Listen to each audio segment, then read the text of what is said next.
A pandemia escancarou a necessidade de cuidarmos cada vez mais da nossa saúde e levou muita gente a rever os seus hábitos alimentares. Nesse contexto, ganharam destaque as empresas que estavam bem posicionadas no mercado de alimentação, de suplementação, e um grande exemplo desse setor é a Pura Vida, uma empresa que começou a funcionar em 2015 e que agora, em 2021, fechou com um faturamento de quase 300 milhões de reais. Como a companhia conseguiu números tão grandiosos em tão pouco tempo é o que a gente vai saber hoje nesse podcast, as estratégias utilizadas para crescer e os planos, é claro, para o futuro dessa companhia. E para falar sobre o assunto, eu tenho aqui hoje comigo os fundadores da empresa, Flávio Passos e Adrian Franciscono. Sejam muito bem-vindos ao Do Zero ao Topo. Muito obrigada pela participação de vocês, é um prazer. Eu vou começar já, a gente gosta sempre de começar com as origens. Flávio, eu queria começar com a sua origem. Conta pra gente onde foi que você nasceu e cresceu. Letícia, obrigado pelo convite, que bom estar aqui com vocês, poder contar um pouco da nossa história. Eu sou de Belo Horizonte, Minas Gerais, nasci e cresci lá e sou filho de pais de classe média baixa e sempre cresci com bastante dificuldade financeira, mas recebi dos meus pais uma coisa muito preciosa para mim, que foi a liberdade. Eles sempre me deixaram ser, nunca quiseram que eu fosse alguma coisa, nunca me cobraram que eu me tornasse algo específico. Então, desde cedo que eu comecei a pensar o que eu quero fazer. E eu tive alguns interesses na minha adolescência, um deles foi espiritualidade, qual o sentido da vida, o que a gente está aqui para fazer. Comecei a ler vários textos sagrados de várias religiões, filosofias, desde o hinduísmo, passando pelo taoísmo, o espiritismo, buscando fundamentos em comum que me transmitissem valores que eu queria incorporar naquilo que eu fosse expressar para o mundo quando eu amadurecesse, me tornasse capaz, né? E uma coisa que me marcou muito foi como que as principais filosofias trazem o serviço ao próximo, levar o bem, fazer o bem como algo estrutural para você se sentir feliz e para você evoluir como pessoa, que eram duas coisas que me interessavam bastante, ok? E então eu fiquei com essa semente.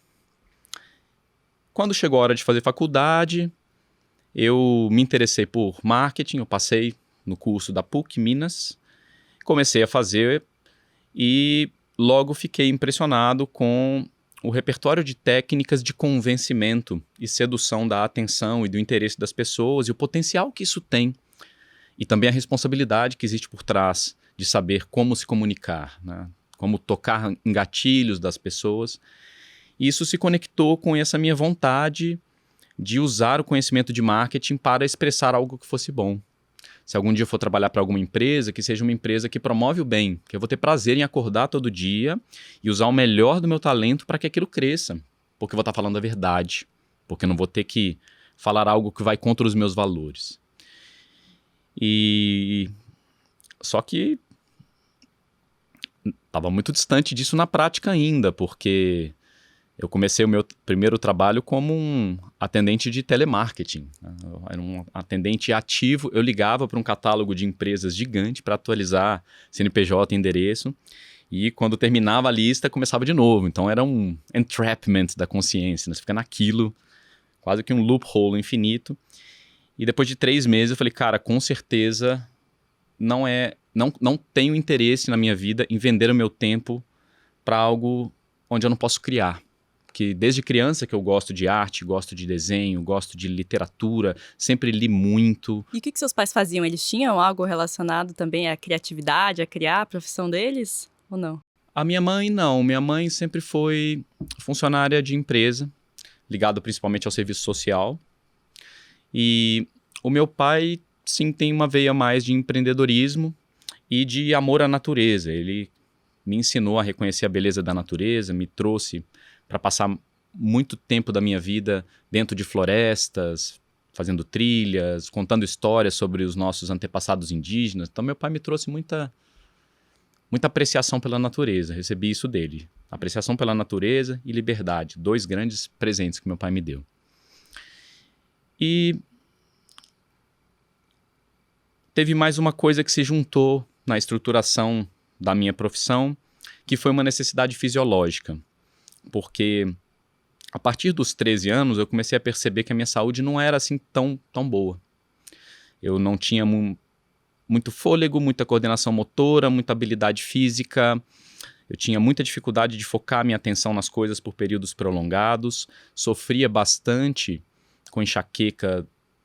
Fui diagnosticado com um princípio de gordura no fígado, esteatose hepática, não alcoólica, por excesso de consumo de açúcar. Eu não sabia na época, porque eu simplesmente comia, como a maioria das pessoas o faz.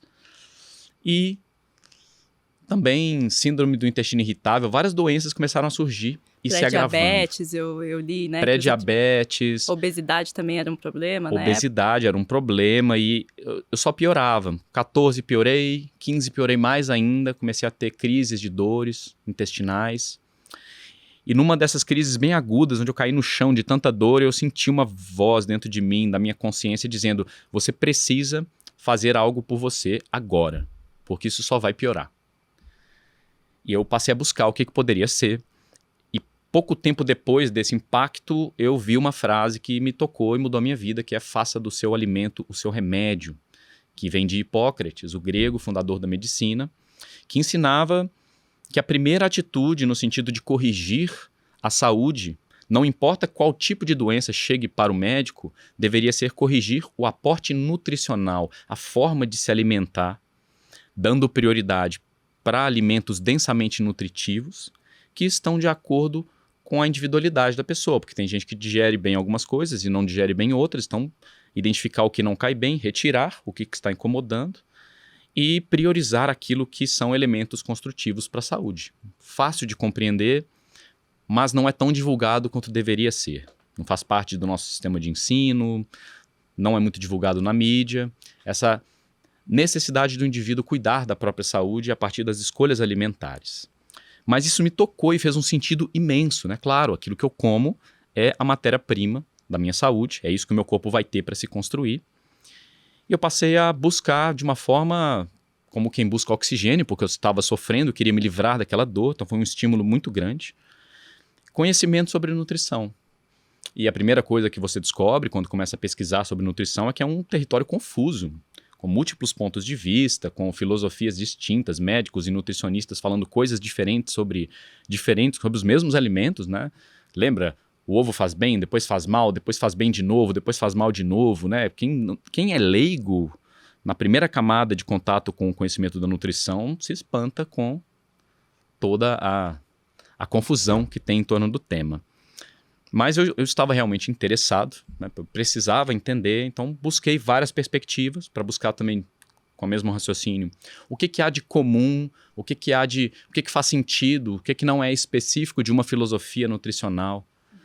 E com o tempo eu passei a buscar embasamento científico, evidência científica, eu passei a compreender grau de evidência, hierarquia de evidência científica e estabelecer o que é mais acertadamente verdadeiro do que é mitologia ou crença, né? Então fiz essa separação e coloquei em prática aquilo que eu aprendi, né? Porque não adianta você só ter conhecimento sobre nutrição se você não experimenta. Então fiz uma experimentação de diferentes técnicas e vi a minha saúde mudar de uma forma muito relevante, né? Vi os sintomas cada vez menos presentes, vi que eu não adoecia com tanta frequência, vi a minha psique se transformar em conjunto, me percebi menos ansioso, menos depressivo, vi a minha inteligência se abrir e se tornar muito mais ágil, muito mais capaz, deixei de ser gago, comecei a me expressar com mais precisão.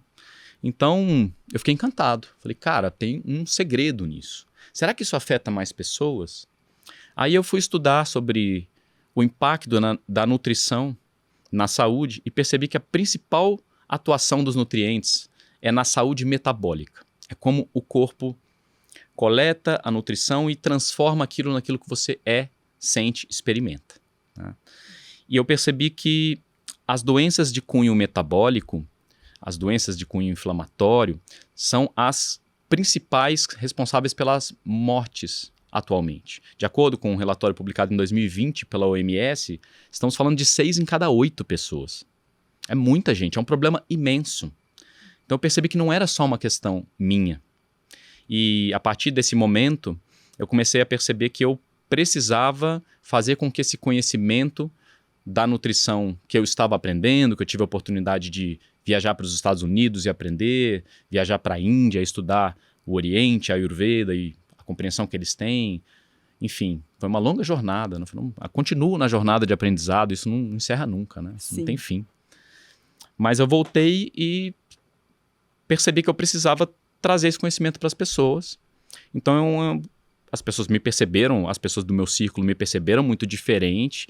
Emagreci, eu era obeso, tinha 16 quilos acima do meu peso, emagreci, estava mais forte, minha pele, que era repleta de espinhas, voltou ao normal, ao que é equilibrado, tudo melhorou. E elas me perguntaram o que eu fiz, eu falei, olha, não consigo sentar e explicar isso em 10 minutos. Vamos fazer um evento, uma reunião? Tem várias pessoas me perguntando. E esse foi o meu primeiro curso. Foi a primeira vez que eu dei uma aula sobre aquilo que eu tinha aprendido. E as pessoas adoraram, pediram mais, pediram para marcar para a família delas, para outros grupos. E eu comecei a fazer isso. E isso foi nos anos 2000, mais ou menos? Que ano? Isso foi por volta dos anos 2002. 2002. Agora, quer dizer, você tinha concluído a faculdade e você fez essas viagens, tinha alguma inquietação da parte profissional, de assim, porque a gente fala muito hoje em dia em achar o seu propósito também, né? E muita gente tem pressa em achar o seu propósito, porque assim, você tem que definir o que você quer ser quando crescer, você tem que fazer a faculdade que vai virar sua profissão e entrar numa empresa e ser um executivo. Você tinha essas inquietações ou você estava... Eu tinha. Falando assim, não, beleza, eu vou me descobrir, tenho o meu período. Como é que você lidava com essa dinâmica? Eu tinha muito isso, na verdade, eu não sabia se eu ia ser astronauta, investidor em imóveis, porque eu gosto muito de arquitetura, queria construir casas. Quando a gente é jovem, a gente tem um universo de possibilidades diante de nós. E o que me ajudou a encontrar o que parece ser o meu propósito, como se diz, foi quando eu li uma frase em uma escritura de sabedoria antiga indiana, que diz assim: encontre o seu dharma, que é no sânscrito para propósito, nas circunstâncias do seu karma, na sua história de vida, no problema que você experimenta, porque se você encontra uma solução para um problema que você experimenta para si, você provavelmente está munido de ferramentas que pode ajudar outras pessoas a encurtarem o caminho para resolverem esse problema também. Então quando eu entendi isso, eu falei, cara, eu passei a vida sofrendo com nutrição, má nutrição, meus hábitos alimentares eram muito ruins, eram basicamente compostos de calorias vazias, açúcar, farináceos, massas vazias de proteína, de nutrientes essenciais, óleos ultraprocessados, biscoitinhos, bolachinhas. Eu cresci comendo essas coisas como muitos, né? E me tornei um desses adolescentes obesos, né? E me transformei e fiquei encantado. Falei, Clara, essa é a solução que eu encontrei na minha vida a partir da minha experiência. Faz todo sentido, então, eu usar o conhecimento de marketing que eu pude obter para propagar isso para as pessoas. Então, comecei um processo de profissionalizar essas palestras em cursos para empresas e, num certo ponto, eu comecei a perceber que as pessoas estavam também em busca de produtos que elas queriam praticar com essas matérias-primas incríveis que eu relatava para eles, que eu conheci no exterior, nos Estados Unidos, na Alemanha, na Escandinávia, são locais onde eu frequentava para estudar. E elas perguntavam o que eu recomendava no Brasil e eu ficava com as mãos atadas porque não tinham os fornecedores no padrão de qualidade que a gente aprendia que era o ideal, que trabalhava com as matérias-primas no formato molecular que o corpo gosta de receber e absorver, que não tinham aditivos, né? Ou mesmo com o receio de recomendar uma marca que eu não conheço profundamente, porque, não sei se você sabe, mas a indústria de suplementos e complementos alimentares é uma das mais falsificadas do mundo. E eu falei, cara, eu vou buscar os fornecedores que eu conheço, na qualidade que eu conheço, que são a qualidade que eu compro para mim, que eu trago para mim dos Estados Unidos, vou começar a fazer um processo de importação vou criar uma empresa, abrir um radar e trazer para dividir com os amigos, com os clientes mais próximos, porque você vai formando um ciclo de pessoas interessadas nesse lifestyle. Nasceu, então, a Pura Vida desse sonho, dessa vontade de oferecer pureza, pura, vem de pureza, e riqueza nutricional, vida. E aí começou de uma maneira informal mesmo, digamos. Quer dizer, as pessoas vinham recorrer a você nos cursos, pedindo suplementos, pedindo alimentos, você importava, despachava, como era? Se tinha já essa consciência de que aquilo era um negócio, que ia virar algo grande ou não, nesse primeiro momento? Não, aquilo nasceu primeiro da intenção de compartilhar mesmo. Então, sim, nasceu informalmente, e nem era uma empresa no começo. A gente fazia compras, às vezes eu ia para os Estados Unidos, trazia algumas quantidades maiores, distribuía entre as pessoas que queriam. Mas isso começou a crescer muito. Começou a tomar muito meu tempo, porque eu fazia tudo. Eu pegava o produto, colocava na caixinha, respondia o e-mail, desenhava a marca no computador, imprimia, colava, né, fazia tudo. Fazia o atendimento, dava o curso, dava palestra, estudava, aprendia mais. E cresceu muito, eu já não dava conta. Já estava girando algum dinheiro na minha conta pessoa física, eu falei, preciso criar uma empresa, fazer tudo direitinho, eu não quero jamais ter dor de cabeça com isso, eu gosto das coisas bem, bem retas mesmo. Só que o que aconteceu foi que, com pouco tempo de marca, eu comecei a fazer um programa na televisão, no canal Sony, um programa de receitas, porque eu também fiz um curso de chefe nos Estados Unidos, como transformar ingredientes saudáveis em comida gostosa. E apresentava no canal Sony. E o programa foi um sucesso, e as redes sociais estavam no começo. Que ano, mais ou menos? Acho que isso deve ter sido no primeiro ano, 2015 mesmo. Então a empresa já lançou com o programa de TV puxando um pouco, e as redes sociais, e a liberdade que eu tinha para comunicar conhecimento para muita gente de uma vez nas redes sociais, logo no começo, né? A gente sabe que no começo o algoritmo das redes comunicava muito melhor do que hoje em dia, né? Hoje é tudo mais difícil para começar, é possível, a qualidade hoje é diferencial para quem está fazendo, né?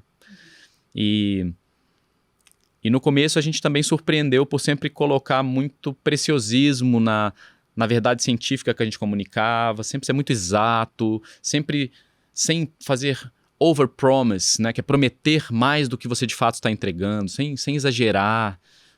A gente sempre buscou criar algo que era a verdade que a gente estava pesquisando. E agora, Flávio, você está falando muito de nós, mas nesse começo o nós não era você e o Adrian, Ainda certo? não. Ainda não, ali em 2015. Quando é que o Adrian surge na sua vida? Você lembra desse episódio? Como é que vocês se conheceram? Eu me lembro.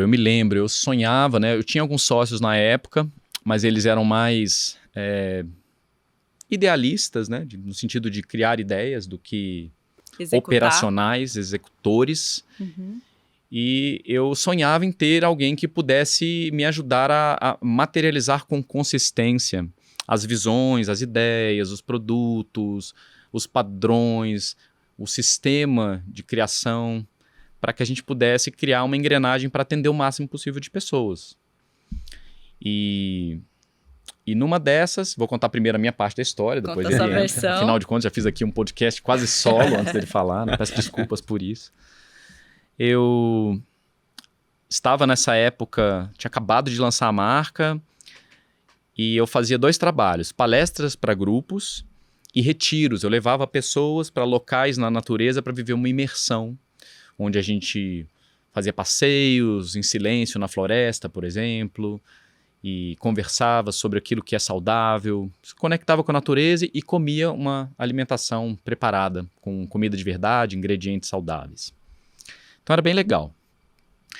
E um dia eu recebi, num desses cursos que eu fazia aqui na Vila Madalena, o Adrian, que estava chegando como um curioso, recebeu uma indicação de uma pessoa. E aí ele me ouviu falar que eu ia fazer um retiro na Amazônia. E ele foi com a esposa dele, a Flávia. Ele participou do retiro. E no final do retiro ele me procurou e falou, olha, eu tenho uma empresa de ingredientes alimentares e formulações, ingredientes alimentícios e formulações. E o que você acha da gente desenvolver uns snacks, talvez uma barra de proteína?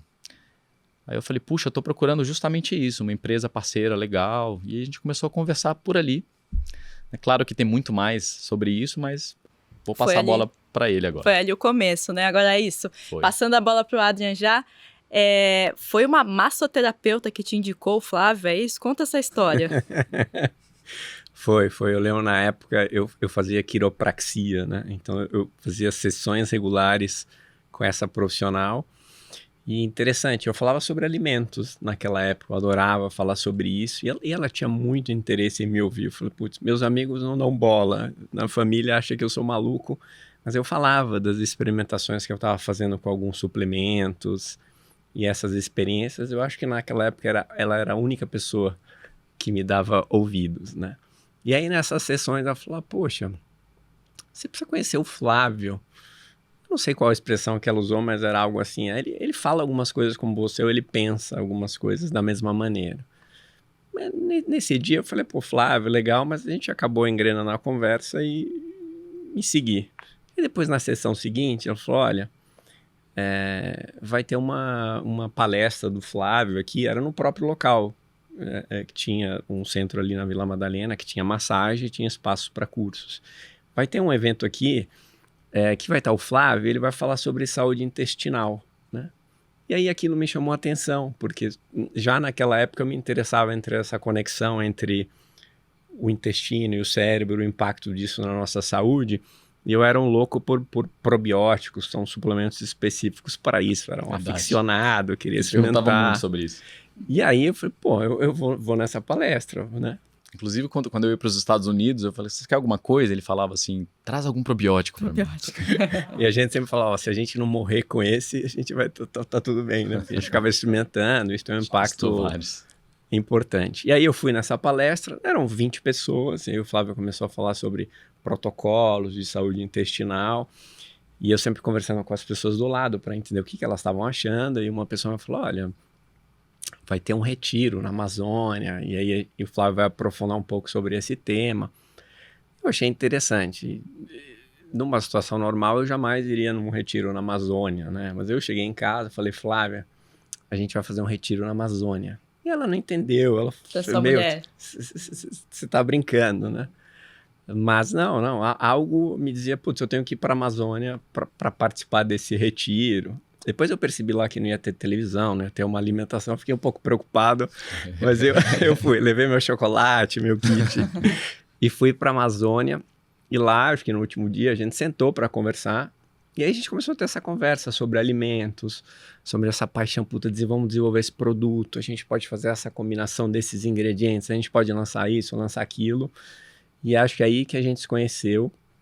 E daquele dia diante a gente não se largou mais, sempre em função do alimento, da nutrição e a vontade de criar coisas. Eu acho que esse é o que juntou, que nos juntou e foi graças à minha quiropraxista. Muito bom, muito bom. Agora vamos voltar um pouco nessa história, porque eu quero entender até a empresa que você tinha antes, né? Como é que você chegou também até esse ponto de conhecer o Flávio e oferecer ali para desenvolver Barrinha juntos. Conta pra gente onde você nasceu e cresceu, o que seus pais faziam quando você era pequeno. Legal. Pensando um pouco aí, falando sobre a minha origem, né? Então, eu nasci em Buenos Aires, Argentina. Então, eu cresci também numa família de classe média baixa. E a família, ou grande parte dela, vivia em função de trabalhar numa indústria de alimentos. É como se todos morassem perto daquela indústria e todo o comércio local, as famílias viviam de trabalhar nesse negócio. Então, grande parte da minha família começou sua carreira profissional trabalhando em fábrica, né? Então, eu lembro que numa mesa dessas memórias de meu avô, meu pai, os meus tios, sentados no almoço conversando sobre alimentos, novos produtos, matérias-primas, como é que eles iam fazer para poder exportar para determinados países, determinadas características, aspectos de produção e todos os casos que envolvem esse mundo de fábrica, de pessoas, de greves, de problemas, né? E eu era pequeno e eu ficava ali ouvindo. E eu lembro também que meus primos me chamavam para brincar, mas o que eu queria mais era ouvir, né? Algo me chamava a atenção de eu estar ali ao redor daquilo, né? E pensando agora, além dessas conversas interessantes que tinha sobre alimentos, que me chamava a atenção, também recordo das discussões acaloradas que eles tinham, que eles queriam resolver o problema do país e resolver os problemas do mundo. Então juntava alimentos e essa discussão política, né, como é que a gente vai resolver, e eram discussões acaloradas. Sim. Aí depois eu fui crescendo, né, adolescente e faculdade, e aí eu acompanhava, eu sempre pedia para o meu pai para acompanhá-lo no seu trabalho, na fábrica. Então aquilo para mim era fascinante, de ir até as plantas de produção, visitar os laboratórios de qualidade, desenvolvimento de produtos, vendo ele analisar projetos. Então ali, provavelmente eu decidi que eu queria trabalhar com aquilo. E aí o caminho óbvio, naquele momento, era fazer engenharia. Eu acho que era um conhecimento básico, uma teoria que eu ia usar para entender como os alimentos se transformavam, enfim. Mas eu não tinha muito certeza se eu queria trabalhar numa empresa ou se eu queria empreender. E acho que o segundo momento que me marcou, quando eu vi uma história do meu avô, que meu pai, nesse começo de carreira, ele precisava fazer uma renda extra e ele comprava pedaços de persianas e montava e vendia e instalava na casa das pessoas para fazer uma renda extra. Então acho que aquilo foi a segunda sementinha. Primeiro, a paixão por alimentos. Segundo, enxergar uma possibilidade que eu não via. Eu achava que eu tinha que seguir uma carreira de engenheiro padrão. Mas, poxa, meu pai fazia isso, eu não entendi, mas guardei aqui na minha segunda caixinha de coisas importantes. Então, entrei na faculdade de engenharia, comecei a fazer o curso, mas aquilo me incomodava. Eu queria estagiar, eu queria enxergar, ver se tinha uma conexão entre aquilo e a prática.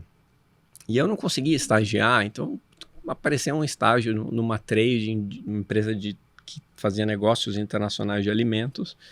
E eu falei, bom, vou entrar nesse aqui, pelo menos eu estou já perto disso. E comecei a entender como era a integração entre alimentos do mundo, negociação de commodities, a parte de operação, comércio exterior, e fui me interessando. Mesmo jovem, eu conseguia colaborar muito ali com as pessoas do escritório que eram mais velhas. Em algum momento, em umas férias, eu falei, puxa, mas eu preciso aprofundar um pouco mais esse tema de negócio de commodities alimentares. E aí eu consegui uma bolsa para estudar 3 meses nos Estados Unidos, para aprender um pouco mais sobre esse tema que estava me interessando. Aí fui para os Estados Unidos e eu lembro que no final do curso, aquela tradicional que apresentam cases, né, ou casos de fechamento de curso, tinha muitos casos interessantes, mas o que mais me chamou a atenção era uma empresa, uma multinacional americana, que fabricava uma embalagem, onde você usava essa embalagem dentro de um produto e aquilo resolvia um monte de problemas de validade do produto se deteriorar. Eu falei, poxa, mas isso aqui não tem no Brasil, né? Eu falei, poxa, é interessante. E eu fiquei com aquilo na cabeça, virei à noite, pô, isso aqui não tem no Brasil, por que não tem no Brasil? E aí eu fui me informar quem era essa empresa, onde estava, e eu nem voltei para o Brasil. Eu falei, pai, compra uma passagem para mim, daqui onde eu estou até Carolina do Norte, que era onde ficava essa empresa. Então eu fui para Carolina do Norte, e eu lembro que tinha um hotel de beira de estrada, tipo aqueles Holiday Inn, ou seja, não sei como é que chama, que era perto da empresa. Era um negócio gigante, e eu ligava, eles não me atendiam, eu ainda não falava inglês direito. Eu falei, cara, mas eu preciso ir nessa empresa. Eu ia lá, batia, eu já conhecia a secretária e tal. Mas você ficou alguns dias lá? Fiquei. A secretária era uma panamenha, então eu falava espanhol. Ela falou, pô, eu preciso falar com fulano. Bom, eu acho que eu incomodei tanto ela, e ela ficou sensibilizada. Um dia eu sentei lá para falar com o cara, parecia ser um diretor, né? Então eu tinha, não sei, 20 anos, né? E eu falei, pô, mas eu quero levar o seu produto para o Brasil, né? E um americano olhando, ele não entendia, né? Como é que eu ia fazer aquilo, o que eu estava fazendo ali. Mas acho que eu mostrei tanta vontade. Eu lembro, em resumo, ele me dispensou e falou assim, garoto, o dia que você comprar X milhões dessa embalagem, aí a gente pode te atender. Até lá, ele me deu um cartão, procura esse nosso revendedor. Em resumo, ele me dispensou e me deu o telefone da Calunga americana. Eu falo assim, compra da Calunga, depois você volta. Ok, fiquei animado. Então entrei em contato com a Calunga, pedi amostras e uma tabela de preços e voltei para o Brasil. Chegando no Brasil, chegaram as amostras. Mas aí eu lembrei, poxa, mas como é que eu vou importar se eu não tenho empresa e eu não tenho dinheiro? Aí eu voltei nessa trade em que eu trabalhava e fui convencer o dono. Falei, um negócio incrível, a gente precisa importar porque eu precisava dele para viabilizar isso. E aí, bom, o cara falou, isso não faz sentido, a gente tem um outro perfil de negócio, mas acho que eu insisti tanto, depois de alguns dias ele falou que sim. Em contrapartida, ele falou, mas você precisa investir aqui para a gente poder trazer essa mercadoria. Eu topei na hora, mas eu fui para casa, falei, putz, mas de onde eu vou tirar esse recurso? Pedi para o meu pai, mas eu lembro que eu tinha um carro lá na época que eu ganhei para ir para a faculdade, e aí eu vendi o carro, fui lá e depositei o dinheiro do carro na conta desse meu chefe, o dono da empresa, e aí a gente começou a trazer essa embalagem, o primeiro container, acho que eram 3 pallets, aí eu fiquei desesperado, preciso vender isso, né? Eu nem sabia com quem falar, como era, nem tinha um pitch estruturado. E aí eu saí para o mercado. Então eu saía em supermercados e indústrias e apresentava o produto. E no começo ninguém enxergava valor naquilo. Eu falei, putz, tô frito. Como é que eu vou fazer, né? Vendi o carro, você vai trazer o meu chefe, ele vai me matar. E eu lembro que estava desesperado e um dia no elevador, o prédio onde eu morava, eu encontrei um cara que morava lá, que ele era um professor da USP, era um matemático. E eu estava com as embalagens aqui, caiu no chão, ele falou, mas o que é isso? Isso aqui é um produto tal, que eu estou trazendo, mas eu não consigo vender, eu falei para ele. Ele falou, vem aqui em casa. E eu comecei a explicar o que era, e ele começou a estruturar um racional financeiro daquilo. Então, qual era a relação custo-benefício de você usar essa embalagem e a redução de despesas que esse cliente ia ter se usasse? Então, ele criou um racional interessante. Falei, bingo, eu já tenho aqui. Então, decorei aquilo, estava craque nos números. Então, se você usasse aquela embalagem, você ia gerar uma economia substancial. Aí eu lembro, para finalizar essa história, eu finalmente consegui uma reunião do Pão de Açúcar com o diretor que comprava embalagens.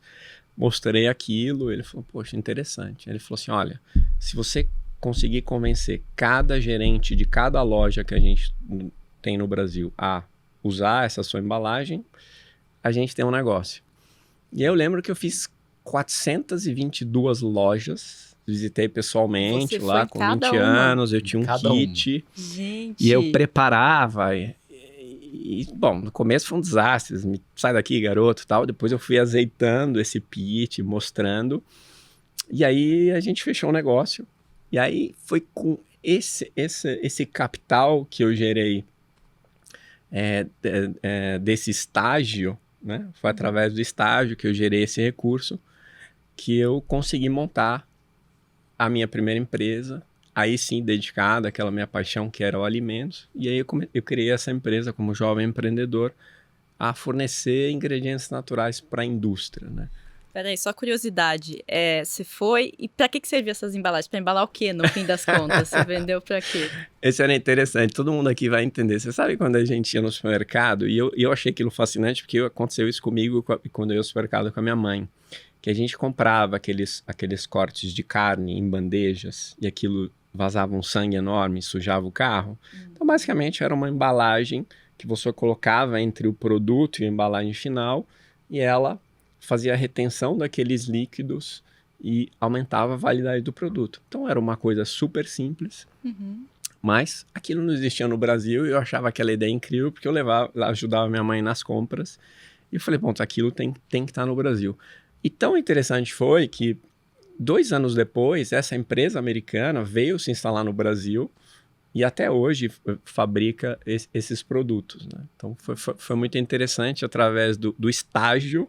Então, eu só tive uma experiência profissional na vida, que foi esse estágio que me levou para os Estados Unidos e consegui um recurso diferente dos investidores, né? Que hoje a gente tem essa fonte de captação.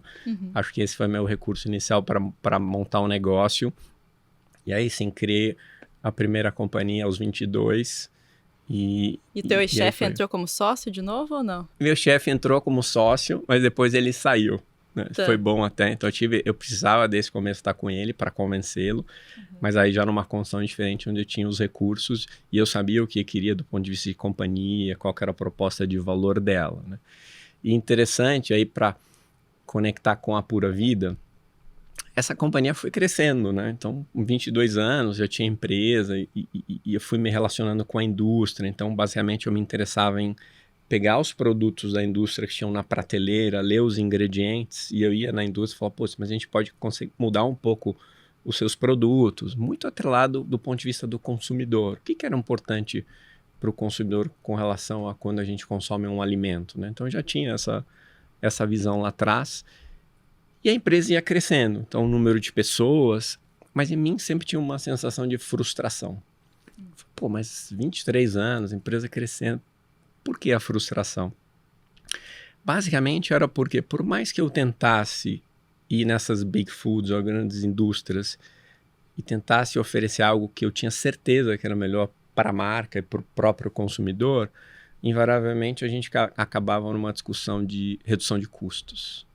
E esses movimentos eram muito lentos em grande parte das grandes indústrias. Então, sempre ficou aquela sensação, puxa, se eu não consigo mudar essa mentalidade das grandes companhias de bem de consumo, por que não criar minha própria marca e aí um pouco desafiar esse mercado e trazer coisas novas com relação ao papel das companhias, né? Nesse meio tempo, a gente viu muitas mudanças do ponto de vista do que um consumidor espera de uma companhia nos dias de hoje. Como essa companhia deve se comunicar. Então você tem hoje um abismo ainda enorme de como as empresas se comunicam e como o que o consumidor espera dessas empresas. Então foi crescendo essa frustração e aí nesse meio tempo conecto de encontrar o Flávio, a Pura Vida. Mas a primeira coisa que vocês fizeram foi criar um produto juntos, assim, era uma... A primeira, isso, a gente sim. não começou como sócio. O que aconteceu foi que, primeiro eu encomendei que ele fizesse desenvolvimento de produtos, snacks, se não me engano. Então, ele me trouxe algumas opções de granola e coisas do tipo. Talvez o primeiro de todos que a gente tenha feito tenha sido a granola, não me lembro. Você sabe? Acho que sim, a gente começou com projetos de uma barrinha. De uma barra de proteína que a gente fez depois. Uhum. A gente queria uma barra de proteína que fosse feita só com ingredientes puros, que não tivesse açúcar. E foi o primeiro briefing. Eu falei, tá bom, você vai ser meu parceiro, então faz uma barra de proteína para mim. Mas ele veio trazendo outras coisas, ele foi sempre muito propositivo. Tem esse produto também, o que você acha disso? E a gente começou a conversar mais e se conhecer. E aí eu propus para ele que ele estudasse que a fábrica que ele tinha pudesse fazer a logística da minha empresa, porque a Pura Vida nasceu asset light, ela não tinha fábrica, a gente terceirizava a produção, selecionava as matérias-primas, fazia a importação, nosso radar de importação, e fazia terceirizado. E eu falei, puxa, isso é uma pessoa que eu estou gostando de trabalhar, que eu reconheço que tem uma estrutura mais sólida do que eu tenho atualmente, que a gente tem uma sinergia muito boa, a gente acabava conversando por muito tempo, e eu propus que ele estendesse a parceria fazendo esse processo de terceirização para nós. E ele fez um estudo e começamos a trabalhar e aos poucos eu fui sentindo que ele seria um excelente sócio. E eu comecei a falar isso com ele e ele, não, vamos ver mais no futuro. Criou dificuldade. Ele ficou me namorando, sabe como ele me pegou? Ele falou, vem aqui. A gente ia fazer reuniões e ele me chamava no escritório. Tava lá, geralmente os sócios eram 2 funcionários. E aí sempre os horários eram, bom, vem aqui, eu tenho uma reunião, depois a gente se encontra. E eu chegava e eu sentava lá, ficava ouvindo, né? E eu falei, puxa, eu falava, Flávio, a gente pode fazer isso, fazer aquilo. Então pensando um pouco mais estrategicamente a companhia, né? Então acho que isso foi amadurecendo. Ele falou, poxa, vem aqui, você pode ficar sócio da companhia. E eu falava, não, poxa, já tá bom assim, mas óbvio, tava óbvio que a gente tinha que se juntar e a gente percebeu que a gente tinha muita complementaridade, né? Acho que isso é importante, né? Nós temos muitas coisas em comum, mas a gente pensa em algumas coisas de maneira muito diferente, né? Então, acho que isso também nos trouxe, né? Então, sei lá, às vezes se o Flávio está falando de criação e visão, eu estou pensando em estratégia e em execução. Às vezes se ele está num ritmo de velocidade, eu estou num ritmo de colocar o ritmo nisso, né? E acho que essa complementaridade, às vezes esse equilíbrio que a gente consegue fazer é bom para uma sociedade E eu acho que isso também contribuiu ao porquê, né? Foi, eu falei, puxa, você seria um sócio ideal, né? Porque ele, além de tudo, tem 10 anos a mais do que eu. E experiência é muito bem-vindo, né? Eu sempre apreciei muito a experiência. Meus principais professores sempre foram muito mais velhos do que eu. E ele era uma pessoa que já tinha um histórico de empreendedorismo e de lidar com os desafios envolvidos, são muitos. Né? Quem faz sabe muito bem o que é. Falei, puxa, será ótimo tê-lo como sócio. E eu tive que brigar com os outros sócios para que ele entrasse. Ninguém queria que ele entrasse na época, porque ninguém queria dividir muito. O negócio já estava acontecendo. Você sabe como é que é, o negócio já estava acontecendo. E eu lutei bastante, porque eu falei, ele é instrumental para a gente chegar onde a gente quer chegar. Eu preciso dele não como um fornecedor, mas que está dentro, que está motivado de verdade, porque as principais mentes, elas não se motivam por um salário, né? Elas se motivam por ter parte daquilo que elas estão ajudando a criar, certo? Então me pareceu óbvio que esse era um incentivo que ele precisava ter para ajudar a criar um negócio que eu estava vendo. Quando você tem a facilidade da visão do empreendedor, de enxergar pronto, você também tem a facilidade de ver o que está faltando para que aquilo aconteça. Então ficou muito claro para mim que ele era importante. E mesmo assim, mesmo com todo esse histórico que ele falou da conexão, ele ficou bem resistente no começo. Aí tive que fazer pitches de possibilidades. Mas você sabe o que você estava falando, eu lembro, o dia que a gente decidiu mesmo, vamos ficar sócio, era sempre em volta do alimento. Então eu lembro na casa onde o Flávio morava, era uma bancada assim que você tinha cozinha, sala, e a gente trazia coisas dos Estados Unidos, e abria, e comia, falava, isso é uma porcaria, isso aqui é muito bom, a gente pode melhorar, pode evoluir. E eu lembro nesse dia, acho que a moça tinha que limpar ali a sala e a gente foi para um quarto nesse apartamento. E sentei assim, olhei para ele e falei, Flávio, beleza. Então a gente vai começar uma história juntos. E eu lembro que eu falei para ele, eu cravei isso, daqui a 5 anos a gente vai vender parte da companhia para um fundo americano para a gente poder alçar outro voo, né? Então, resulta que depois de 5 anos a gente vendeu parte. Estava canalizando ali. Eu só errei a nacionalidade do fundo, mas o resto Verdade. O resto veio. Então, sempre tive essa visão de como enxergar a companhia a longo prazo, quais são as etapas, enxergar estrategicamente, esse processo de estruturação. Eu acho que isso é uma parte complementar aí. Isso que eu ia perguntar, se vocês tinham a mesma visão para futuro de empresa ou se quem pensava mais futuro era o Adrian e o Flávio enxergou, né? Falou, nossa, é isso, acho que é esse o futuro. A gente tinha a mesma visão de futuro sempre. Agora a gente tem uma jornada de estruturação para chegar lá, é o que a gente está vivendo hoje, de aprendizados constantes e todas essas mudanças de sócios, mudança dentro da companhia, de profissionalização. É que conforme a marca vai crescendo, as possibilidades que você tem se multiplicam. Vamos abrir loja, vamos fazer um quiosque com produto, vamos ter uma experiência para as pessoas, vamos fazer TV, vamos fazer rádio, vamos fortalecer a internet, quais canais, como.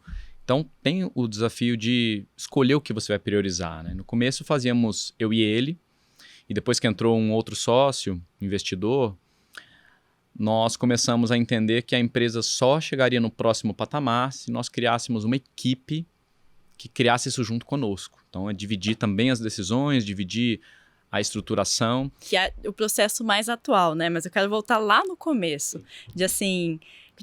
Vocês têm muito produto hoje no portfólio, né? Mais de 200, e eu queria entender como é que era o processo de criação no início, de desenvolvimento, quando o Adrian já estava no negócio, 2016 ali, era sair lançando vários de uma vez, era criar... Flávio, eu sei que você também tem muito da intuição, né? De não só usar...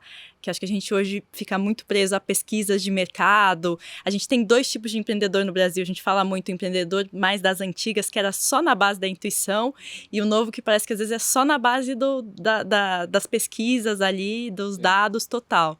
E você nem sempre foi assim, né? De um ou outro, isso? Eu sou, pela minha constituição psicoemocional, primariamente intuitivo. Mas eu acredito que nós temos 2 hemisférios cerebrais por um motivo, né? Para a gente juntar os atributos mais emocionais, mais sensíveis, mais intuitivos, né? Diferentes culturas se referem a eles de diferentes formas, com o racional, a análise de dado, o tried and tested, né? Então eu sempre estudei muito o mercado americano. O que é, o que não é, como funciona, o que é um mercado que deve ser 1000 vezes maior do que o nosso. em termos de interesse, consumo, quantidade de marcas, quantidade de produtos, quantidade de lojas destinadas ao segmento de health and wellness. Um mercado muito grande em todos os níveis e que já é muito mais experiente. Desde a década de 70, o movimento hippie lá trouxe isso com muita força. Também na Alemanha, um outro exemplo de um mercado muito evoluído. A Europa, o norte da Europa como um todo, muito evoluído nesse sentido. Mas também estudando a cultura italiana, que sempre valorizou muito a pureza do ingrediente como parte da cultura deles. A gente sempre foi estudioso de todos esses critérios, né? Então, a gente queria trazer o melhor de cada coisa, o melhor de cada lugar, é a pureza daqui, é a tecnologia de lá, é a narrativa muito bem feita para explicar a função disso. O americano sabe explicar a função, né? Ele é direto, ele sabe se comunicar. O sucesso da Apple vem muito disso também, né? Eles sabem expressar por que aquilo é tão importante. Tudo é muito claro, muito simples, fácil de entender. Então a gente buscou trazer isso para a nossa comunicação da Pura Vida também. Não adianta também trazer compêndios de conhecimento científico numa linguagem pouco acessível que só vai criar segregação. Vai parecer que é uma coisa destinada para iniciados e profissionais. E não é. A nutrição é para todo mundo. Os produtos vinham de um lugar de... Puxa, o que estão fazendo lá fora de melhor, né? Para atender essas necessidades que são as mais comuns das pessoas. Dormir, acordar, ter imunidade, emagrecer, sempre sem fazer promessas incumpríveis. O Adrian sempre foi muito preocupado, ele sempre trazia isso, Flávio, não adianta a nutrição ser fantástica, incrível, se a experiência da pessoa é ruim. Ele sempre ressaltava isso muito. Tem que ser gostoso, não importa o quê. A gente tem que levar o tempo necessário para que seja uma proteína, seja uma granola, seja alguma coisa. Tudo que a gente oferece tem que ser o mais gostoso possível, porque aí a pessoa vai conseguir ter adesão e manter a prática. Senão ela toma uma vez, sofre, toma duas, sofre, na terceira ela abre mão. E fez muito sentido. E a gente sempre destinou muito do nosso esforço no P&D a criar experiências sensoriais, né? A granola que a gente lançou, que é uma revisão da granola antiga que a gente tinha, ela... Se não me engano, eu contei mais de 32 amostras diferentes, até eu falar, é essa, chegamos, né? Acho que o importante, o começo desse processo de desenvolvimento de produtos passa por pulmão, de querer fazer. Então, acho que começa a partir daí, a partir dessas referências que o Flávio falou. Mas depois o desafio é como é que a gente imprime um ritmo que atenda às nossas necessidades, né? Acho que isso é interessante, a gente vê muitos empreendedores ou pessoas brilhantes que têm muitas ideias, mas na hora de a gente botar isso na mesa e executar e entregar os resultados, muitas coisas se perdem aí. Então acho que essa parte do P&D, que era um dos diferenciais da Pura Vida, a gente quebrou bastante a cabeça como colocar essa metodologia, mas de uma maneira que fosse eficaz, desde a concepção do produto, e aí passando por toda aquela parte de selecionar os ingredientes, fazer os testes, as amostras, especificações técnicas, parte regulatória, precificação, e o produto está no mercado. E geralmente esse é um processo que poderia levar 1 ano e meio, né? Ou mais. E a gente não aceitava aquilo. Não. Isso precisa ser feito no máximo em 3, 4 meses. E aí a gente começou a criar esses grupos de diferentes conhecimentos dentro da companhia, e a gente juntava esses grupos, pode ser uma pessoa de marketing, regulatórios, uma pessoa de qualidade, pessoas relacionadas a aspectos de nutrição. Então, às vezes, a gente departamentalizar tudo isso, a gente juntava esses grupos e encurtava todos esses processos de lançamento de produto. Então, acho que isso é importante a gente sempre estar pensando em como a gente executa a entrega. Porque você tem as sementes, né, que são as ideias, por melhor que elas sejam, elas precisam entrar num processo dentro da empresa, né? Quem é responsável por cada coisa, e até mesmo o processo de criar as ideias, você pode criar ambientes de processo de criação de ideia. E o que a gente tem trabalhado hoje em dia é justamente nisso. Nós temos hoje não um processo onde as ideias vêm ou de mim ou dele, a gente sempre traz ideias. Mas nós temos um comitê de inovação, de onde alguns diretores, mais alguns que fazem parte do board, da companhia participam. A gente traz primeiro uma leitura das principais tendências, a gente faz uma análise dos principais problemas que a gente ainda não endereçou, e aí as ideias que a gente tem, que passam por scores internos de avaliação daquela ideia, do tamanho do market share daquela ideia, porque às vezes tem uma ideia incrível que atende a pouquinhas pessoas. Por isso que a gente analisa, né? Qual o tamanho do mercado, já existe, qual o tamanho do esforço que eu vou ter para educar as pessoas sobre essa novidade, versus por que eu não posso fazer uma versão incrível de algo que já faz sucesso para as pessoas, só que talvez não tenha a melhor qualidade possível, né? Então, a gente pesa e faz um blend de inovações completamente novas e evoluções de coisas que já existem, porque as duas coisas compõem um portfólio muito interessante, né? Uhum. Isso é muito interessante. E agora, no começo, isso estava muito claro na cabeça de vocês? Ou gerava conflito de como esse processo ia ser desenvolvido? Vocês tinham visões muito parecidas ou era diferente, né? Por exemplo, um quer lançar logo e ver o que dá, e o outro quer...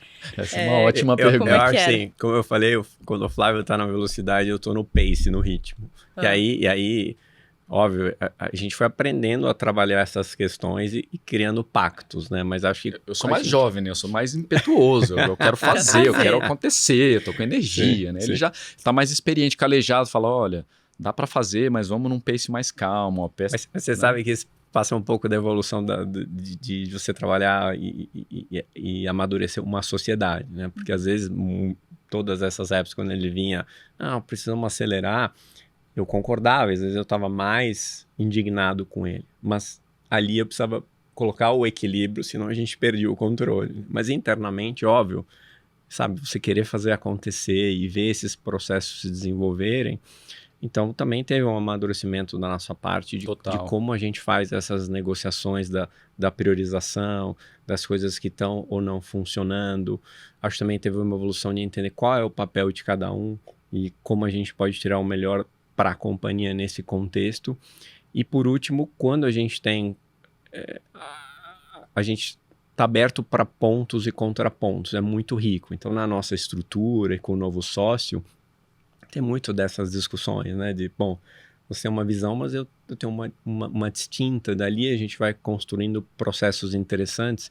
E hoje em dia, quando a gente chega num ponto onde, bom, eu não acho que tenha que ser por aí, mas o time quer ir numa certa linha, a gente já tem a maturidade de falar assim, olha, não seria a minha visão, mas eu me comprometo com esse caminho que a companhia quer seguir. Então, acho que esses foram muitos anos até a gente chegar nesse ponto. Foi um amadurecimento. Foi no começo... É uma escola intensiva. Sim. E tudo isso demora tempo, né? Essa construção de uma sociedade saudável demora tempo.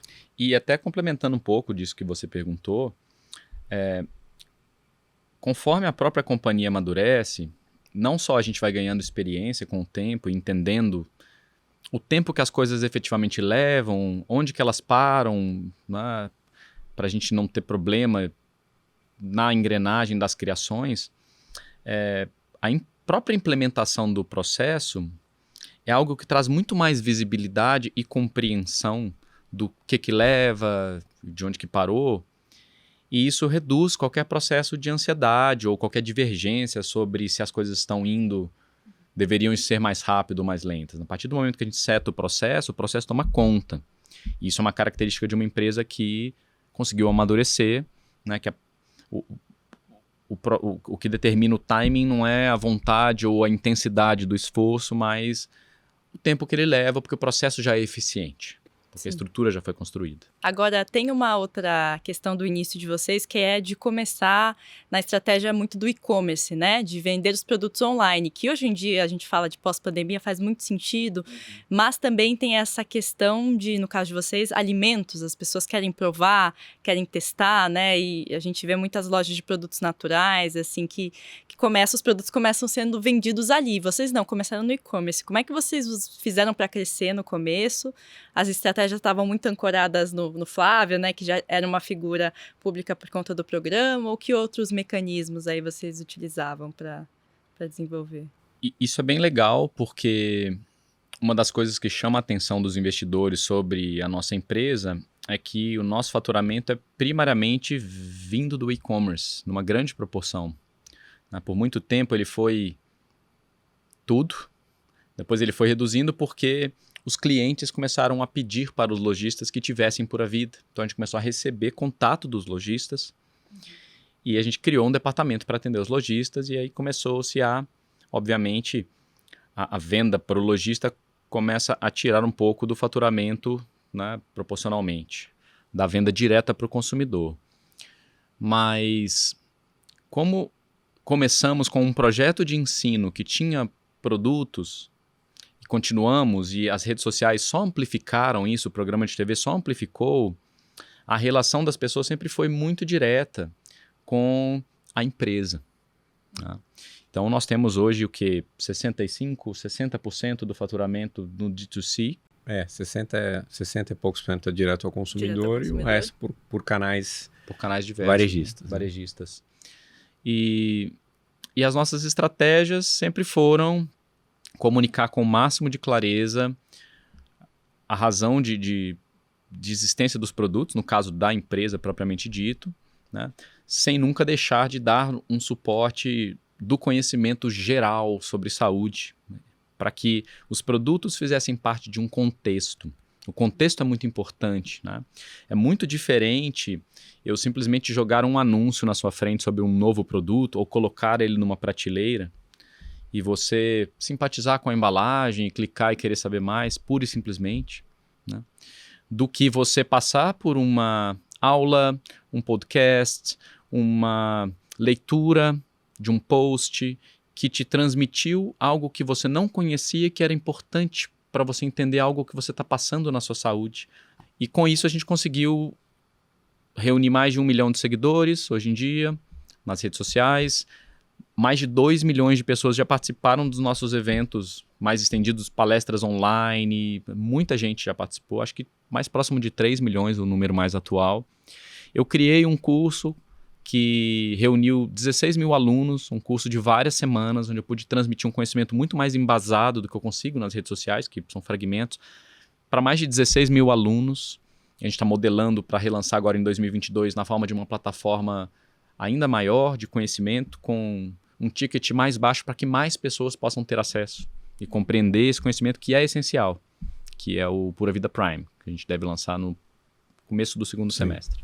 Mas o interessante, pensando, se a gente fosse definir, bom, qual foi a estratégia, aí, pegando todas essas informações interessantes que o Flávio trouxe, então basicamente, por ser uma empresa, começar na ativa digital e acreditar na força do relacionamento direto com o consumidor, então basicamente, se a gente fosse definir um playbook da Pura Vida, está relacionado a gente gerar um forte engajamento através da educação.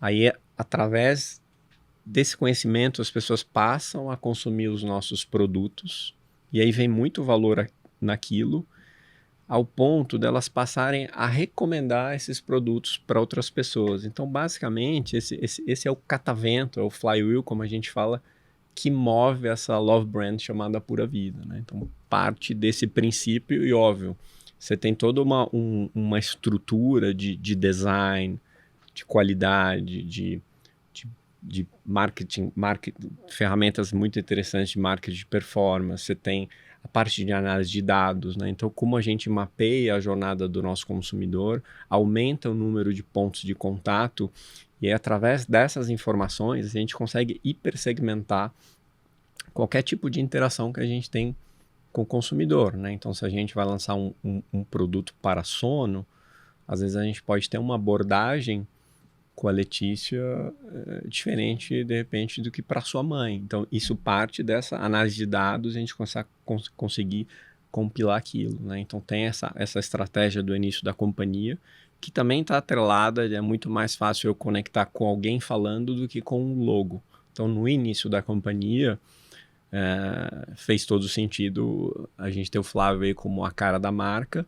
E interessante que isso vem evoluindo, ele como principal speaker, mas hoje a gente tem muitos profissionais ou pessoas relevantes nos seus temas que participam desse nosso ecossistema E aí as pessoas vão conectando com aquela mensagem. Falando de desenvolvimento de produto, eu queria entender se vocês já tiveram problemas com isso, né? Você lança e tem que fazer um recall, porque a gente fala muito de MVP, né, no mundo das startups, de você lançar um produto mais básico que dá, fazer teste e depois colher os depoimentos e ver o que dá. É mais fácil com digital, né? Exato. Lançar coisas digitais. É possível isso? Não afeta a saúde de ninguém, né? É possível isso no mundo de vocês, no mercado de vocês?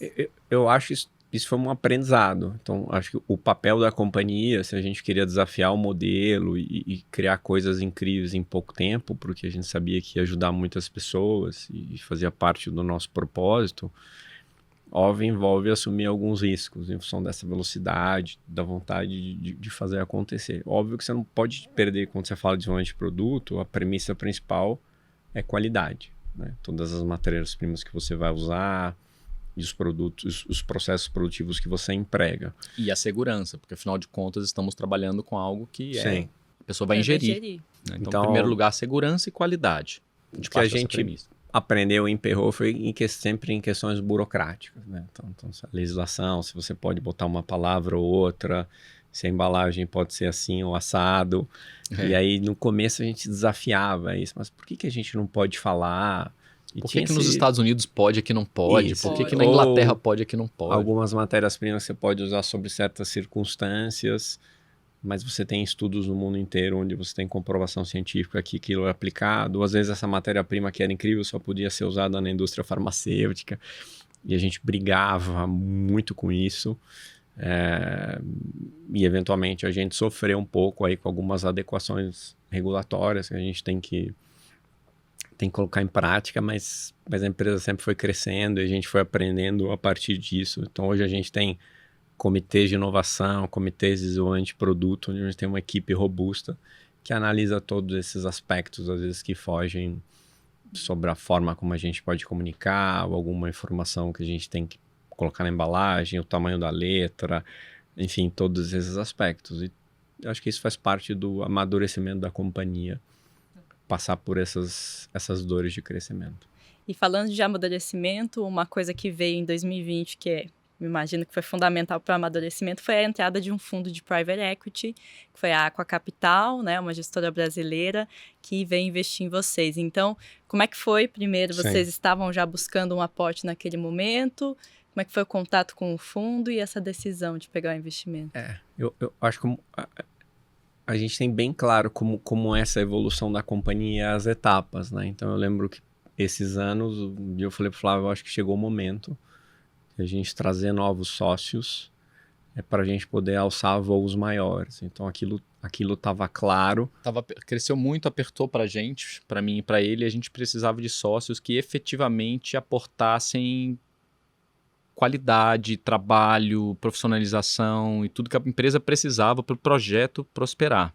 E esse é um momento muito difícil, né? Porque se você para pensar, aí você tem que aprender muito rápido a como estruturar esse processo de roadshow, como você prepara a companhia para isso. Tem um outro processo que é muito dolorido, é como você faz o alinhamento com sócios antigos com relação a esse processo, porque para alguém entrar, alguém tem que sair, né? Então esse foi um processo muito difícil. Depois você tem a parte em si do roadshow, de preparar do due diligence, que são as auditorias, depois a tratativa documental no final do processo, as negociações de valor, as contingências, e a gente casa de novo, né? Então esse é um processo, sei lá, de 1 ano e pouco, muito desgastante, porque você precisa aprender coisas novas, mas ao mesmo tempo você precisa continuar no ritmo de crescimento da companhia. E conviver com diligências e sim, auditorias. Mas encerrado esse processo, eu falo assim, ufa, agora encerramos, mas o fato é que você começa com um sócio novo e se ele veio para te ajudar a estruturar algumas coisas, você muda a companhia do ponto de vista de profissionalização, crescimento, governança, e você acaba transformando a companhia. Então, a gente tinha uma rotina e uma dinâmica que ela praticamente vira de ponta cabeça, onde você começa a trabalhar com outros executivos, você ter rotinas diferentes, você criar processos, controles que a gente não tinha. Então, não é uma coisa óbvia para o empreendedor você basicamente se adaptar. Você muda completamente o seu esporte, por um lado. Você ainda precisa continuar o que você fazia com um pouco mais de excelência do que você fazia, por um lado. Por outro lado, você precisa aprender um novo esporte que vai tomar algumas horas extra da sua agenda. Então, soma-se aprender o esporte, praticar um novo esporte com tudo o que você já fazia. Então, aumenta muito a exigência. Foi provavelmente o ano mais difícil das nossas vidas, né? Exigiu muito, a gente não tinha ideia, porque a gente já vinha de uma subida íngreme, né? A companhia cresceu muito rápido e sempre exigiu muito da gente, mas esse processo de aprendizado do novo formato, da entrada de um C-level estruturado com vários diretores, divisões, novos caminhos, novos formatos de relatório, tudo isso foi extremamente desgastante, né? Mas necessário.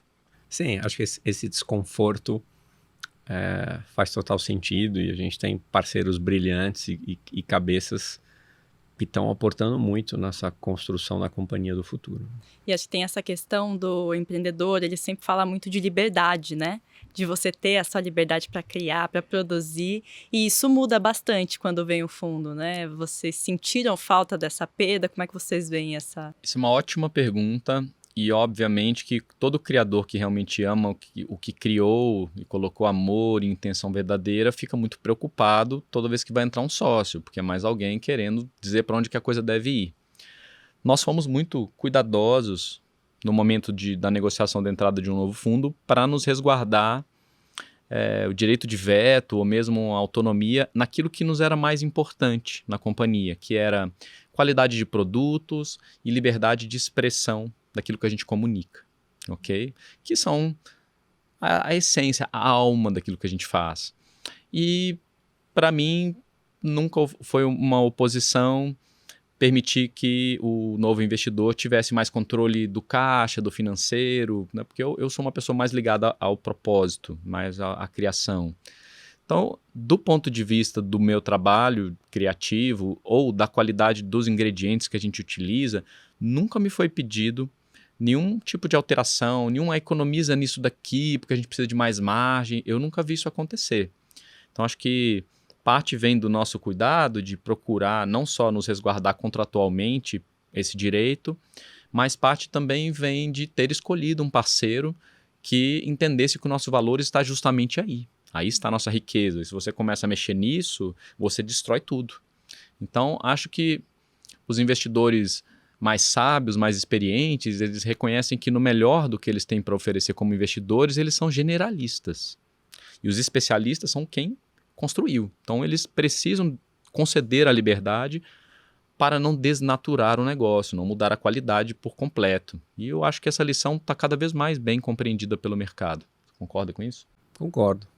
Estabelecer esses limites, as regras do jogo, mas a gente sempre teve muita liberdade, né? A gente tem sócios incríveis. Acho que, particularmente para mim, o desafio é ter que deixar de ser empreendedor para ser executivo, cumprir esse papel, né? Então não é um processo simples e requer aprendizado, amadurecimento em curto espaço de tempo. Pois é, uma pergunta que me surge é que características que você teve que adquirir, né, Adrian, primeiro você, o que você vê na sua trajetória para o momento atual da companhia? Tinha coisas que você não sabia fazer, não, né, que você vê que você teve que crescer em prol da companhia, que você teve que mudar no seu jeito em prol da companhia? Eu acho sim, acho que teve que ter um amadurecimento, apesar de eu ser um cara sempre olhei a empresa estrategicamente, estabelecer um ritmo e enxergar a longo prazo. Esse olhar teve que ser aprimorado, né? Então, se a gente vai enxergar a empresa até 2025, qual é a estratégia, quais vão ser as alavancas de crescimento, qual é o faseamento disso e como a gente transfere isso para números onde a gente consegue enxergar. Então, todo esse universo de você olhar, ter essa visão um pouco mais profunda, eu tive que aprender um pouco mais rápido. Mas acho que o maior desafio aí é você amadurecer e ter mais equilíbrio para lidar com os momentos de turbulência face você ter muitas pessoas envolvidas. Então, não sou só eu e o Flávio, a gente tem um ecossistema e às vezes você precisa chamar essa responsabilidade, parar, pensar e como eu tenho um equilíbrio para tomar as melhores decisões e fazer com que a companhia continue evoluindo sem a gente parar. E às vezes são cabelos brancos que vão aparecendo. Que vão surgindo, né? Flávio, para você mudou também muitas características, habilidades que você teve que desenvolver aí para essa nova fase da companhia? Mudou bastante, porque antigamente eu sentia que meu papel era de jogador, e hoje eu tenho que ser jogador ainda, porém técnico. Eu tenho que comandar uma equipe, eu tenho que ter conversas regulares, tem várias reuniões semanais com vários times diferentes, em diferentes momentos. Eu supervisiono a criação, supervisiono o trabalho que hoje eu estou ensinando a equipe a fazer. A cada dia que passa, eles absorvem mais a cultura da empresa, eles entendem mais os do's and don'ts, o que a gente está efetivamente fazendo, a forma como a gente faz o que a gente está fazendo, e a cada vez mais o meu papel vai se transformando num papel mais estratégico, onde eu vou trazendo outros jogadores que vão também participando, né, para ficar mais como uma pessoa que vai trazer uma visão conceitual. Porque vocês hoje estão com quase 400 funcionários, né? Sim. Teve ano passado, falando da sua empresa, né, Adrian, que você tinha, vocês incorporaram ela Tradal, né, com a entrada da Aqua e tudo mais, e virou algo maior, né? Acho que esse é um desafio grande de comunicar para a empresa. Fez essa integração, então a gente já teve essa junção, e o ano passado acho que entraram praticamente 250 pessoas, né? Então, como é que a gente mantém esse legado? Isso passa por um processo estruturado de você criar uma cultura a partir de valores, né? Então, a gente tem que propagar esses valores, trazer novas pessoas que vão estar alinhadas a esse propósito, e aí a gente chega nesse ponto onde a companhia está profissionalizada e ela vai crescer independente, não dependendo dos fundadores, e a gente avançou bastante nesse processo. A gente está bem contente onde a gente está nesse momento, sabendo que tem muita coisa bacana pela frente. E falando do que vem pela frente, quais são os planos de futuro, né? Como é que vocês veem hoje nesse portfólio que também está cada vez mais diverso, né? Não só com produtos, suplementos, vitaminas, mas tem de tudo. Tem até cosméticos, eu sei que tem pasta de dente, coisas assim. Como é que são os planos em termos, primeiro, de produto e segundo, né, de estratégia de ampliação de negócio, assim? Como é que vocês veem hoje, Amar? De produto, temos várias novidades, né? A gente tem como um dos projetos importantes para esse ano uma linha de bebidas prontas, que são drinks com benefícios, né? Drinks sem álcool, obviamente, porque o álcool, a própria ciência determina que não traz benefícios para ninguém, não tem muito a ver com a pura vida. Não que a gente condene o consumo, mas não faz parte daquilo que a gente oferece. Vinho. Pelo menos o vinho diz que tem. A controvérsia, é claro que um pouquinho não faz mal a ninguém. Então tá bom. Mas, independente disso, uma linha de bebidas prontas que oferecem componentes importantes para a saúde com diferentes propósitos, seja para a saúde da beleza, que a pele é um órgão também, ele precisa estar saudável para exibir o melhor da beleza que você tem, componentes para o desempenho cerebral, para que você tenha os nutrientes para o corpo sintetizar os neurotransmissores, não apenas estimule através da cafeína, mas te dê nutrição para o seu cérebro funcionar bem. Componentes necessários que não apenas estimulam o relaxamento, mas dão aquilo que o corpo precisa para entrar nos estágios mais profundos do sono e obter o máximo possível da regeneração, né? Então tem muita coisa legal para a gente ofertar na forma de bebidas, porque a gente quer trazer cada vez mais a nutrição para perto das pessoas, do estilo de vida. A gente tem estratégias específicas para o nosso canal principal, que é o canal online, do ponto de vista, como eu falei, aumentar o número de pontos de contato, entender a cabeça desse consumidor e como a gente está mais próximo, e aí aumentar o número de clientes na nossa participação online, usando muito análise de dados e tecnologia.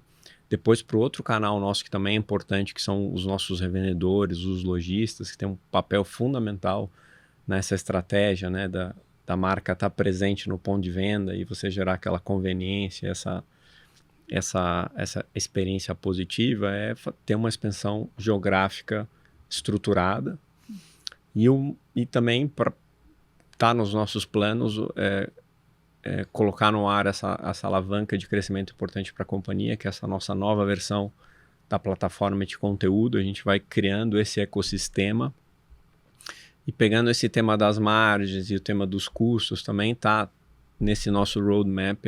Como é que a gente torna isso mais acessível, né? Será que a gente consegue pegar todo esse conhecimento que a gente dedica aos nossos produtos e a gente atinge, sei lá, classe A, B1 e a gente consegue fazer isso mais affordable ou mais interessante para outras classes. Então, a gente começa aí, a partir de 23, fazer MVPs ou estudos com algumas categorias de produtos para tentar fazer esses produtos mais acessíveis para outras pessoas. Aí a gente aumenta um pouco o nosso mercado endereçável e permite que a gente continue crescendo essas taxas desafiadoras de 50% ao ano até 2025. E é um desafio grande, porque qualidade sempre tem um preço, certo?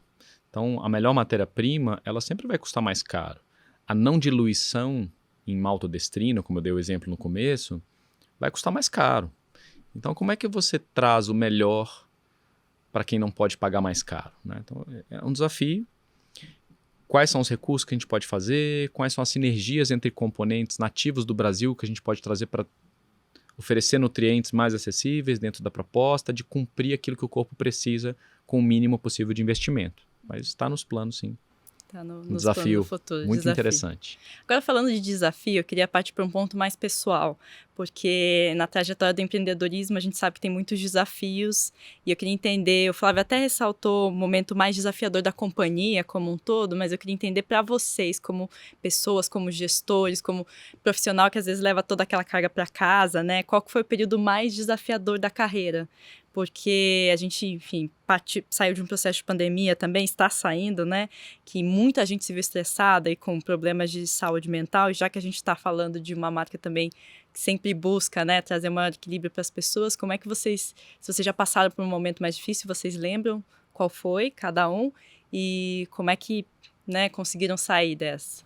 Acho que, como a gente falou anteriormente, os momentos de maior desafio são de grandes rupturas, não negativas, mas de mudanças, né? Então, quando a gente decidiu mudar a composição societária, trazer um novo sócio e todas as consequências disso, realmente foi um grande desafio para a companhia, que exigiu a gente estar muito alinhado, estar muito dedicado a aprender e entender como as coisas funcionam para a gente não ter problemas, né? Então, acho que esse foi um grande momento que provavelmente a gente vai viver agora de novo, nessa segunda etapa de captar mais um sócio estratégico para a companhia. Então, a gente vai entrar numa outra etapa de desafio. Então, são desafios sequenciais, né? Essa é uma boa dica para um empreendedor que esteja pronto para mudanças, porque as coisas mudam muito, mudam rápido e você precisa se adaptar.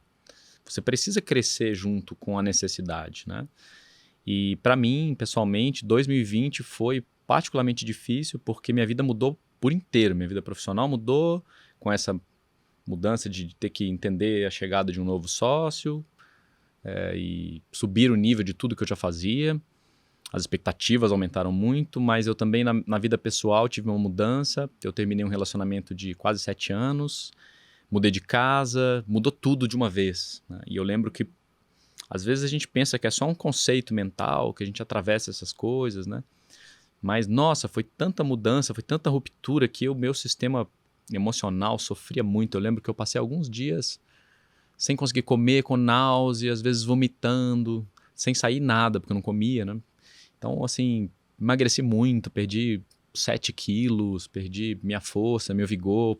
Foi um mergulho muito difícil, né? Que, de novo, às vezes eu pensava em desistir, em parar, falar, acho que tá bom já pra mim, parei, vou sair disso tudo.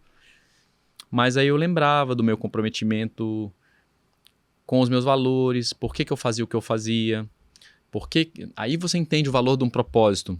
Porque no momento mais desafiador, onde está tudo escuro, é a luzinha que te fala, cara, se eu não for fazer isso, eu vou fazer o quê?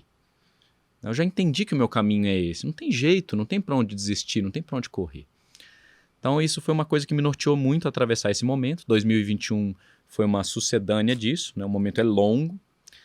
E agora eu me sinto muito melhor, para ser sincero. Eu sinto que suportar e me adaptar ao que foi necessário me permitiu evoluir num ritmo muito intenso e até mesmo a conhecer um novo patamar de felicidade dentro de mim, né? De poder ter atravessado, de me adaptado, de ter crescido. Isso traz uma felicidade imensa, conhecer os seus talentos. E muitas vezes os seus principais talentos eles vêm no meio da pressão, no meio da demanda. Então foi bem intenso para mim. Muito bom, que você descobre ali, né? A gente sempre pede também, que os nossos ouvintes sempre cobram, dicas de livros. Se tem algum livro que impactou muito a carreira de vocês e que você indicaria para quem está construindo aí o seu negócio, a sua vida. Flávio, tem algum que você lembra de cabeça? Puxa, a última vez que eu li um livro inteiro, assim, devem se fazer uns bons 3 anos. É mesmo? Porque hoje eu leio, geralmente, capítulos que me interessam, vou mais diretamente. E sempre li muito pouco sobre negócios, quase nada. Minha formação de negócios é aprendizado direto de quem vai fazendo, testando, aprendendo, olhando, observando, ouvindo, entendendo. E sempre li muitos livros sobre espiritualidade. Meu principal tópico de pesquisa é nutrição, você deve saber. E um livro que eu recomendo para todos que querem saber mais sobre o metabolismo, que eu acho que é assim, a chave da saúde é o metabolismo, ok? É a principal coisa, é por isso que eu acho que a nutrição é o ponto de partida por quem quer estar melhor. Quer emagrecer? Comece pela nutrição. Quer se fortalecer? Comece pela nutrição. Quer pensar melhor? Quer se livrar de um sintoma? Comece pela nutrição. Esse livro chama Burn. É um livro que eu não sei se ele tem em português ou se encontra na Amazon. É um autor especializado em metabolismo, ele traz uma leitura muito avançada, baseada em evidências, desmistifica muita coisa e traz clareza sobre a importância de, dentre outras coisas, você priorizar proteína como um dos principais componentes da sua alimentação. Porque aumentar o aporte proteico regula uma série de coisas, te ajuda a comer menos calorias vazias, menos vontade de pão, bolacha, macarrão, né? Capricha nas proteínas e se transforma. Esse é um livro que te ajuda a entender um dos mecanismos com muita riqueza, através do qual você pode interferir positivamente pela alimentação. Burn, muito bom. Eu vou deixar o link na descrição desse vídeo certinho para quem quiser comprar o link da Amazon ali direto. Adrian, você tem uma indicação? Acho que sim. O Flávio foi numa linha bacana, então eu vou voltar aqui para pensando alguma coisa de negócios. Estava pensando, a gente fala muito sobre os desafios de empreender, né?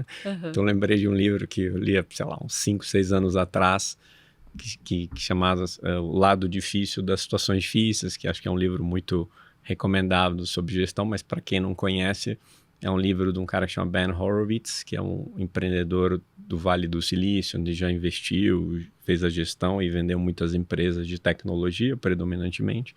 E a abordagem no livro é interessante porque ele sempre traz aspectos de gestão e liderança, mas nos momentos quando está dando tudo errado. Então, se a gente vai em leitura sobre o tema, geralmente é o que você tem que fazer, mas nunca sobre quando já está tudo caindo, como você faz. Então, acho que essa é uma abordagem para quem não leu, que reflete totalmente a vida do empreendedor, porque você sempre está operando num mundo onde as coisas estão dando errado. Invariavelmente, não está dando certo. É verdade. Vou deixar o link aqui na descrição. E acho que, sei lá, pegando mais um gancho, eu vou fazer uma coisa engraçada. Eu vou recomendar um livro que eu não li, mas eu acabei de encomendar. Eu estava vendo esses dias que é um livro que chama CEO Excellence. Então, como eu estou nesse universo, leio sobre essas coisas. Mas achei a abordagem interessante. É um livro escrito por alguns consultores da McKinsey. E a proposta está relacionada, quando a gente fala com algum CEO ou algum líder de companhia, você fala assim, qual é o papel de um CEO? Né? Então, se você pergunta para líderes, ou mesmo para executivos, empreendedores, um vai falar, o meu papel é cuidar da alocação de recursos, os retornos sobre os investimentos. O outro CEO pode falar, não, meu papel é liderar, criar cultura e ter as pessoas certas motivadas. Agora, um outro CEO pode falar, não, meu papel é planejamento, execução e o ritmo da companhia. E, por fim, você pode ter um outro CEO que fala, não, meu papel é a administração dos stakeholders, cuidar do presente e do futuro e fazer essa integração. Se você parar para pensar, todos estão certos, né? E esse livro propõe dissecar isso, desmistificar em algumas dimensões. E eu estou ansioso, pode ser uma leitura interessante, por isso que eu estou recomendando. Também como empreendedor, teve um livro que ajudou muito a modelar um um otimismo que é essencial para o empreendedor. O empreendedor ele tem que ser otimista, né? Porque se ele acredita que o mundo vai ficar cada vez pior e a gente vai naufragar num mar de sombras, ele não se sente tão motivado a interferir com essa realidade, né? E tem um livro que chama Abundância, do Peter Diamandis. Ele fala, o mundo é melhor do que você imagina, acho que o subtítulo é esse. Onde ele aponta uma série de dados científicos, estatísticos, que mostram que a gente nunca viveu tão bem quanto a gente vive hoje, mas disparado. E que as coisas só estão melhorando, embora ainda não estejam perfeitas. E que há um mecanismo dos meios de comunicação que te trazem muito mais uma percepção negativa do mundo em função de essas coisas chamarem mais a sua atenção, né? É um livro que explica isso muito bem, que te dá uma perspectiva muito otimista da realidade, embora eu não concorde, obviamente, com tudo que está escrito ali. E ele ajudou a modelar esse otimismo de acreditar no mundo apesar de todos os fatores que dificultam, especialmente ao empreender numa república tropical tão exótica quanto o Brasil. Sim, uma boa definição do Brasil aí. Para a gente encerrar, Adrian, tem um conselho que você gostaria de ter recebido no início da sua trajetória empreendedora, de repente lá nos 20 e poucos anos, que você poderia passar para quem está começando nessa jornada? Eu acho que sim. Eu acho um conselho pode parecer saber falar não. Então pode parecer uma coisa simples, mas é super difícil a gente falar não. A gente tem essa cultura, sobretudo do empreendedor, das pessoas que estão envolvidas naquele trabalho, de falar sim para tudo. Por um lado, pensando, putz, mas a gente não pode perder essas oportunidades porque a gente nunca sabe qual vai ser a melhor oportunidade. Mas outro aspecto interessante nesse não saber falar não é que a gente acha que dá conta ou pode dar conta de tudo. Isso tem um impacto além da vida profissional, tem um impacto na vida pessoal, né? Então, isso é muito arriscado e a gente já viu muitas situações extremas, como o Flávio falou, de algum momento que ele estava, às vezes por a gente falar sim para tudo. Então, acho que é papel do líder ou do dono da companhia ou do gestor, se você tem um time, é saber tomar posição, falar não, para a gente poder escolher as melhores oportunidades e deixar de lado aquelas que são ruins ou que são boas, porque só dessa forma a gente vai conseguir passar por isso pessoalmente e criar ou construir algo de muito valor. Então, minha dica é saber ou falar mais não. Muito bom. Flávio, teria algum conselho para quem está começando essa trajetória empreendedora? Eu acho que dentro disso que ele trouxe, também um anexo para mim que sempre me chama a atenção é acredite em você.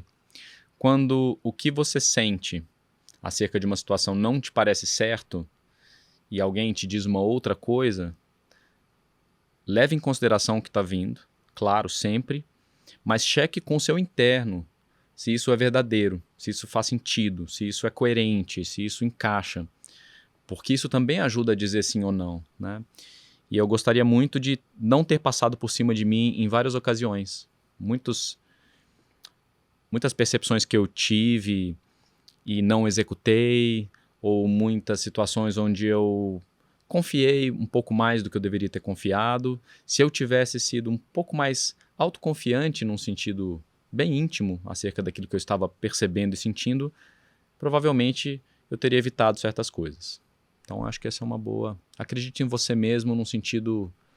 Nunca desconsidere os seus sentimentos, a sua percepção. Sobretudo se você está comprometido com um propósito maior, né? Se os seus sentimentos e as suas percepções estão ligados a algo que você está construindo, que visa o melhor para tudo, se algo aponta dentro de você, provavelmente aquilo tem um sentido. Provavelmente tem um contexto. Tá certo. Adrian, Flávio, muito obrigada pela participação de vocês. Foi um prazer recebê-los aqui no Do Zero ao Topo. Obrigado. Agradecemos muito pela oportunidade. Obrigado. Parceiro aí. Vamos embora. Muito bom.